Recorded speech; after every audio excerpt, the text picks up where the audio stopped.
Hello everyone, how are you? Today we're going to be going over the finals of MLG Vegas, specifically this map, Numbani.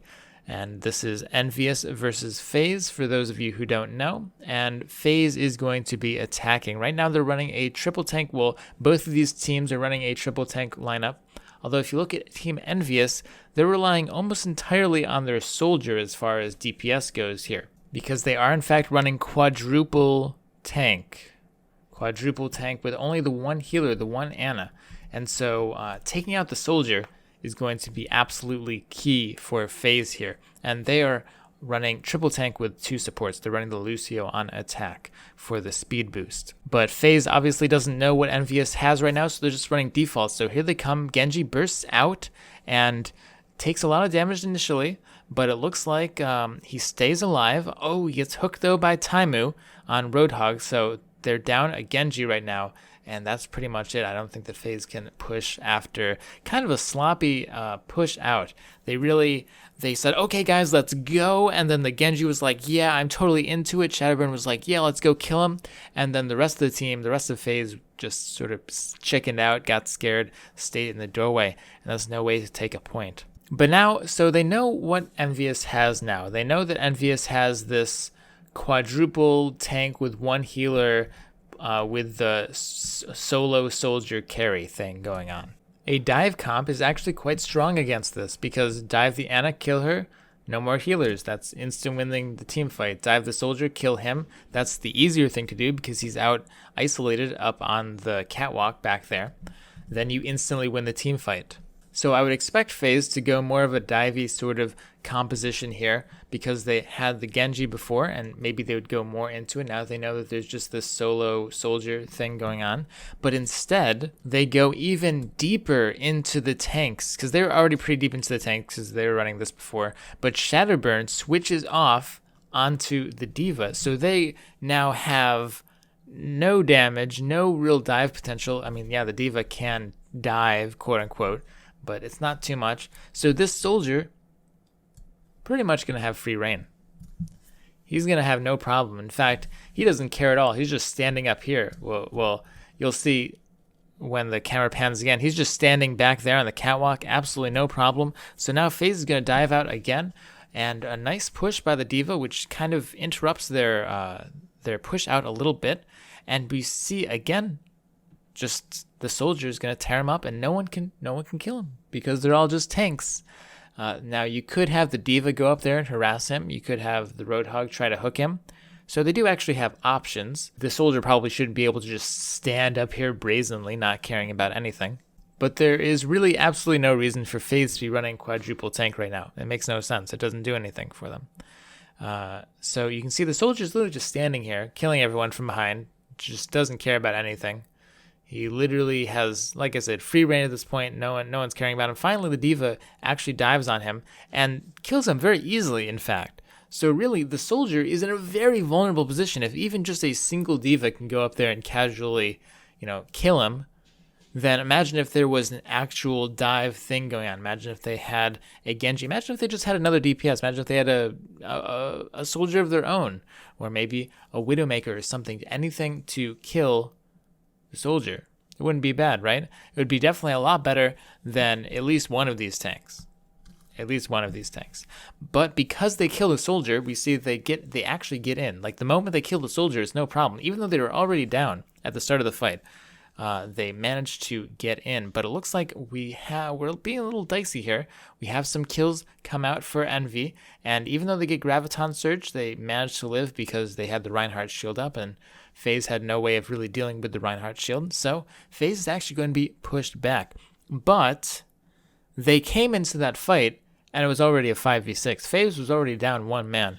They got the pick on the soldier, or they might have even been down two people. They got the pick on the soldier, and suddenly the team fight was blown wide open. And part of the reason why I'm doing this particular VOD is because of the whole craze over the whole tanks thing that people have been going on about lately. Just demonstrating that it's not always just because a pro team does something doesn't make it always the best idea. And you can see that actually the tanks on EnVyUs aren't really doing much. It's pretty much the soldier every single fight. When the soldier dies on EnVyUs, nothing dies on Faze. But we see that the Diva is actually in a bit of trouble. I think she manages to get out, though. I think she does. Yep, she managed to get out. So we have 15 seconds left. That's 1 hour. Oh, but a hook, though, on the... Wow. That was quite unfortunate, getting the hook off on the Faze Roadhog. So that makes it a 5v6 for this last fight, which is pretty much going to be a thing that's not going to happen. It goes without saying, maybe too easy, a little bit too far up there because the team wasn't quite pushing, but it happens. Mostly, though, it's the team composition. The Faze's team composition just can't do anything. They just try to go through the choke and they get meat grindered up, and that's just not how you play Overwatch. Because overall, the players on Faze played well. You know, like I said, when they actually busted the point open, when they killed the soldier, it was very even. It was a very good fight. But let's see what Envy does now. So they're running the exact same lineup, more or less, on offense as they did on defense, and Faze is now switching off to a soldier of their own. And you can see how much easier it is for EnVyUs to walk up here when they have their own DPS hero who can put pressure on the soldier of Faze. And you see that, there actually isn't much damage being thrown around. Still, remember, these are tanks. So the DPS on the offense doesn't have a lot of issues as long as the DPS on the defense is pressured. That being said, though, Harry Hook's early demise there on the soldier, just being super far pushed up. Remember, he came all the way into here, all the way up, and yeah, he wasn't dying immediately because, like I said, there wasn't too much damage being thrown around, but he did eventually die because this is just such a ridiculously far out position. Not there, but underneath. It's such a ridiculously far out position. So he died early on, which is why EnVyUs wound up losing that fight. But as we get ready for our next push, it looks like it's going to be in upper tunnels, possibly. Let's see. Yep, here it is. So it's going to be in upper tunnels. We're going to have the soldier peek out a little bit. So remember, we need that the soldier, Harry Hook on EnVyUs has to put pressure on the soldier for Team Faze. And it looks like he's managing to do so because the enemy soldier is not really able to get too many shots off, although now it looks like Harry Hook is being beaten back. It really is just a 1v1 of the soldiers right now, essentially, as the tanks sort of stare at each other. But as you can see, because the DPS of EnVyUs, because Harry Hook lost that pressure battle, lost that sort of 1v1, if you will. Very interesting visor, by the way. Not going to really accomplish much in that little choke there. And I think we're going to see probably a self-destruct there to push the Team EnVyUs back. And so that should be the fight. You can see, though, that losing that, I'm going to call it the pressure war, you saw that Zoms on Faze was able to actually push Harry Hook back because he won that pseudo 1v1 thing that they had going there. You saw that Faze had a really big advantage. They managed to push all of EnVyUs back into the choke because their soldier got pushed back into the choke. So I hear a lot of people talking, oh, it's the tank, it's the tanks, it's the tanks, it's the tanks. But really, when I watch these games, it's all the DPS. 100% the DPS. Whatever happens with the DPS in these fights tends to cause the results of the fight. And so we're going to see the soldier on Faze get picked off very early. And I'm going to assume, I haven't seen this yet, I'm going to assume that EnVyUs wins this just based off of getting that early pick on the soldier alone. If any other hero, maybe not the Ana, but if any other of the tanks got picked like that, I would absolutely not make that prediction. But this is 100% EnVyUs' point now because of that very nice grenade, by the way, by Chipshagen on that Ana. So we have the visor. Although we do have a self-destruct that's going to knock people off the point for a little bit, and that's the match. The round, rather. The game. The game for EnVyUs. That's the map for EnVyUs. And so, I mostly did that VOD to show people it's not all about the tanks. People really talk about the tanks all the time. First of all, you don't always need tanks.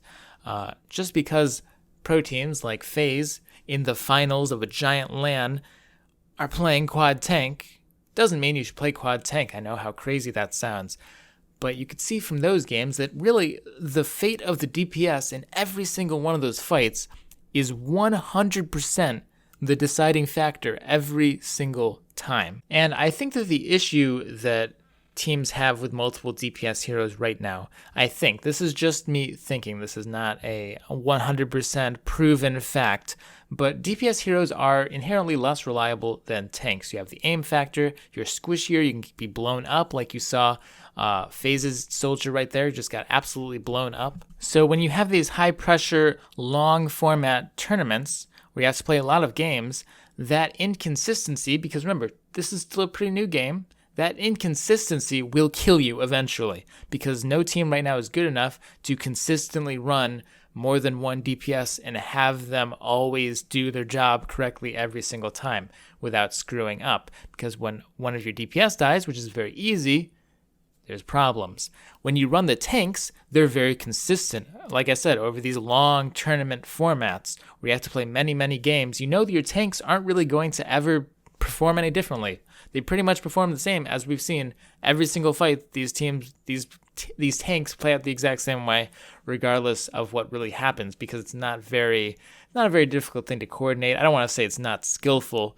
It's just something that's very consistent, because they have so much health and all of that. And I didn't realize that in this fight that Faze broke through, their Ana was the first thing to get picked off, and they still managed to do all of that just because they killed the soldier. Wow, that was insane. But tanks are very consistent, so they're very good in these long tournament formats where teams aren't necessarily super consistent yet, so they run the tanks, even though I don't think that these quad tank, even triple tank lineups are the best. I think that DPS is the way to go. I think that having at least 2 DPS is always good. It's just that we need to find teams that can coordinate their DPS players well enough to actually make it something viable through a long tournament format. Because remember, when you play a bunch of tanks, like I said, they're always going to live pretty much every single time. But if you play a bunch of DPS heroes, even if you're the best team in the world and you just absolutely destroy through the entire tournament, you get to the semifinals and you have a couple maps where your DPS just gets blown up, like we saw in that previous team fight. We saw Zoms on Soldier just get blown up randomly. Like that can just happen. Just randomly get blown up and suddenly you lose. So that's why consistency is better than actually the best thing a lot of the times. And as we get better, as the scene grows, as teams get more mature, we're going to see consistency creep up to those other strats as well.